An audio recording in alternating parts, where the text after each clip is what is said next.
నమస్తే అండి. ఈరోజు నేను పచ్చి రొయ్యలు ఫ్రై చేశాను. ఎలా ఫ్రై చేశానో చూపిస్తాను. మొదటగా శుభ్రం చేసుకోవాలండి రొయ్యలని. తర్వాత ఒక బాండీలో వేసుకొని ఉప్పు, కారం, పసుపు, అలాగే అల్లం వెల్లుల్లి పేస్ట్ వేసుకొని కొద్దిగా ఆయిల్ కూడా వేసుకోవాలి. అది చేయి కడుక్కున్నావా లేదా అన్నట్టు కొద్దిగా నీళ్ళు వేసుకొని మీడియం ఫ్లేమ్లో స్టవ్ మీద పెట్టేయటమేనండి.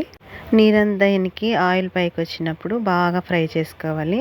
మనకి ఎంత బాగా డీప్ ఫ్రై ఎలా ఉండాలో ఆ ఫ్రై అలా చేసుకొని దించే ముందు ధనియాల పౌడరు, అలాగే గరం మసాలా, కరివేపాకు వేసుకొని బాగా ఫ్రై చేసుకొని దించుకోవాలి. ఇంతేనండి, చాలా ఈజీగా చేసుకోవచ్చు. రొయ్యలు కదా నాకు రాదు అనుకోకూడదు. ఇలాగా తొందరగా అరగంటలో అయిపోతుంది.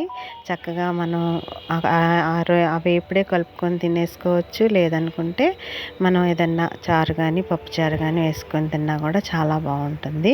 నేనైతే ఇలా చేసుకొని మధ్యాహ్నం లంచ్లోని ఇలా చేసామండి. ఇంకా కొన్ని రొయ్యలు ఉన్నాయి. ఆ రొయ్యలతో గోంగూర వేసి ఇంకొకసారి చూపిస్తాను. మాకు ఇక్కడ చాలా దొరుకుతాయండి చేపలు కానీ రొయ్యలు కానీ మేమున్న ఏరియాలో. తప్పకుండా మీరు కూడా ఈజీ ప్రాసెస్లో తొందరగా అయిపోయి తొందరగా మన ఇంటి వాళ్ళందరికీ